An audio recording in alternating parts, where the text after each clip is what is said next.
Hello student, Shashi sir YouTube channel में आप सभी का स्वागत है। आज जो अभी हाई स्कूल का पेपर हुआ था उसका ऑप्शन वाला जो पोर्शन है उसको मिला लीजिए। इसमें दिया था ये पेपर है 825 JD पेपर कोड है JD 825 JD सोशल साइंस का अभी पेपर हुआ है। तो इसमें पहला क्वेश्चन दिया था कि वियना की संधि कब हुई थी। वियना की संधि कब हुई थी, तो इसमें ऑप्शन दिया है 1848, बी ऑप्शन दिया है 1815, सी ऑप्शन दिया है 1834 और डी ऑप्शन दिया है 1900। तो किस में हुआ था, वियना की संधि कब हुआ था, तो 1815 ईस्वी सही है। 1815 ईस्वी सही है। दूसरा क्वेश्चन देखते हैं। दूसरा क्वेश्चन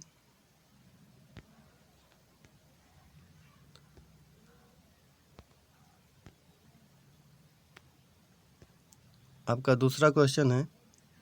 इसमें दूसरा क्वेश्चन दिया है कि हिंद स्वराज पुस्तक के लेखक हैं। हिंद स्वराज की पुस्तक किसने लिखा, तो महात्मा गांधी ने लिखा है। ऑप्शन नंबर ए सही है। तीसरा क्वेश्चन देखिए।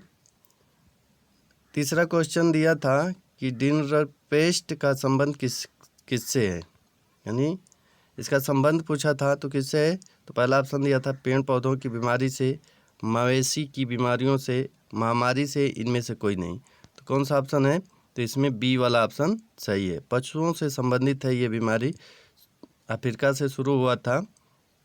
तो ये ऑप्शन नंबर बी सही हो जाएगा। गुमास्ता क्या है, ये गुमास्ता क्या है, तो देखिए गुमास्ता को अगर सर्च करेंगे तो व्यवसाय के बारे में दे रहा है इसमें। तो इसमें ऑप्शन नंबर ए सही होगा। बुनकर, बुनकरों से है।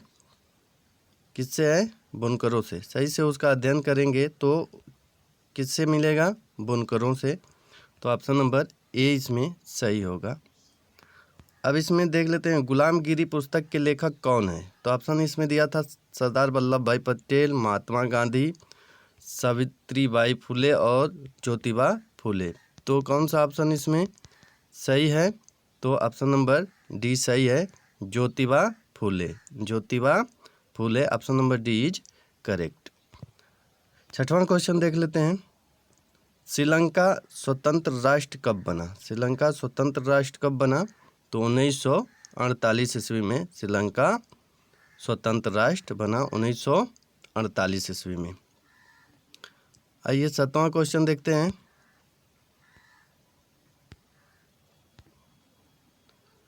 7वां क्वेश्चन देखिए। 7वां क्वेश्चन दिया है कि भारत में लोकतांत्रिक विकेंद्रीकरण हेतु किया गया संवैधानिक प्रावधान है, क्या है। तो इसमें पहला ऑप्शन दिया था महिलाओं का संसद में प्रतिनिधि नहीं होगा, ये पहला ऑप्शन गलत होगा।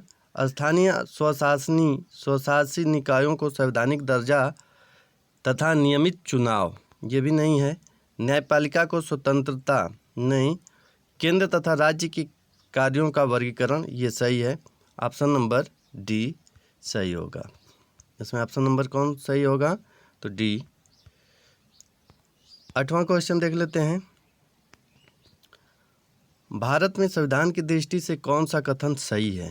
कौन सा कथन सही है, तो पहला ऑप्शन दिया था सनातन भारत का राजकीय धर्म है, नहीं, किसी विशेष धर्म को नहीं मानता है भारत। अल्पसंख्यकों को उनकी जनसंख्या के अनुरूप प्रतिनिधि। तीसरा ऑप्शन दिया था सी धर्म के आधार पर भेदभाव का अभाव। चौथा ऑप्शन दिया था ईसाइयों का विशेषाधिकार, नहीं, तो ऑप्शन नंबर बी सही है। अल्पसंख्यकों को उनकी जनसंख्या के अनुरूप प्रतिनिधित्व, ऑप्शन नंबर बी सही है। निम्न में कौन सा, 9वां क्वेश्चन है कि निम्न में कौन सा भारत सबसे बड़ा लोकतांत्रिक देश है। तो कौन सा है, क्या भारत है। दूसरा ऑप्शन दिया था ब्रिटेन, तीसरा ऑप्शन अमेरिका, चौथा ऑप्शन श्रीलंका। तो कौन सा होगा, तो इसमें ऑप्शन नंबर ए सही हो जाएगा आपका, भारत। सबसे बड़ा लोकतांत्रिक देश कौन सा है, तो भारत। ऑप्शन नंबर ए सही हो जाएगा। आइए 10वां क्वेश्चन देखते हैं। 10वां क्वेश्चन है एक दलीय व्यवस्था बढ़ावा देती है, किसको देती है? तो पहला ऑप्शन दिया था लोकतांत्रिक व्यवस्था को, दूसरा ऑप्शन दिया था अधिनायकवादी व्यवस्था को, कुलीन शस्त्र को तीसरा ऑप्शन, चौथा ऑप्शन राजतंत्र को। तो किसको देता है? तो लोकतांत्रिक व्यवस्था को बढ़ावा देती है। ऑप्शन नंबर ए सही है। श्वेत क्रांति किससे संबंधित है? तो पहला ऑप्शन दिया था दूध उत्पादन, दूसरा गेहूं उत्पादन, तीसरा मत्स्य उत्पादन और चौथा दिया था मोटा अनाज उत्पादन से। तो कौन सा ऑप्शन सही होगा? तो श्वेत क्रांति दूध उत्पादन से संबंधित है। ऑप्शन नंबर ए सही है। आइए 12 नंबर देखते हैं। सोपान कृषि की जाती है, कहाँ की जाती है? तो ढलान वाली भूमि पर की जाती है। कहाँ पर? ढलान वाली भूमि पर की जाती है। हौज खास जलीय निकाय स्थित है। हौज खास जलीय निकाय कहाँ है? तो दिल्ली में है। ऑप्शन नंबर डी सही है। सबसे लंबा राष्ट्रीय राजमार्ग कौन सा है? तो सबसे लंबा राष्ट्रीय जलमार्ग हल्दिया से इलाहाबाद है। हल्दिया से इलाहाबाद। ऑप्शन नंबर ए सही है। अगला क्वेश्चन देखते हैं 15 नंबर। 15 नंबर देखते हैं क्वेश्चन। तो 15 नंबर क्वेश्चन है कि भारत में इलेक्ट्रॉनिक राजधानी है, कौन सी है? तो इसमें पहला ऑप्शन दिया था हैदराबाद, दूसरा दिल्ली, तीसरा बेंगलोर और चौथा पुणे। तो कौन सा होगा? तो ऑप्शन नंबर सी सही होगा, बेंगलुरु। ऑप्शन नंबर सी 15 का बेंगलुरु। अगला क्वेश्चन देखते हैं 16 नंबर। अंतर्राष्ट्रीय व्यापार को उदार बनाने का उद्देश्य है, तो इसमें कौन सही होगा? तो WTO। ऑप्शन नंबर बी सही होगा आपका। आइए अगला क्वेश्चन देखते हैं। राष्ट्रीय उपभोक्ता दिवस कब मनाया जाता है? तो ये 24 दिसंबर को मनाया जाता है। ऑप्शन नंबर ए सही है। 18 नंबर क्वेश्चन देखते हैं। तो 2017-18 में द्वितीय क्षेत्र में कितने प्रतिशत श्रम को रोजगार प्राप्त था? तो ऑप्शन नंबर डी सही होगा। आइए 20 नंबर क्वेश्चन देखते हैं।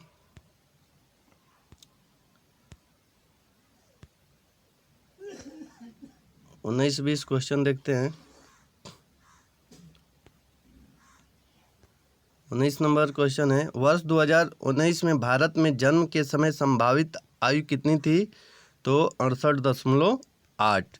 ये होगा 69 दशमलव कुछ होगा, लेकिन इसमें ऑप्शन नहीं है, तो 68.8 इसको सही मानेंगे। तो ऑप्शन नंबर ए सही होना चाहिए। वर्ष 2012 में भारत के प्रति 1000 ग्रामीण परिवार में कितने प्रतिशत परिवारों के साख का स्रोत व्यावसायिक बैंक थे? तो कितने प्रतिशत? तो option number C 25%। Option number C 25% आपका सही हो जाएगा। ये इसमें और क्वेश्चन देखते हैं। तो इसमें क्वेश्चन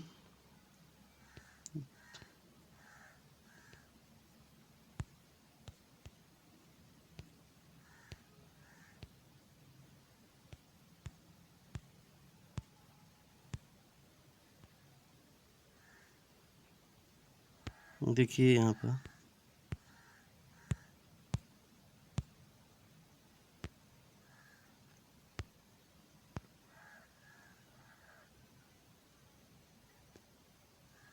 वह जनपद जहाँ चोरा चोरी की घटना हुई थी कहाँ है? वह जनपद का नाम बताना है। तो कहाँ हुई थी?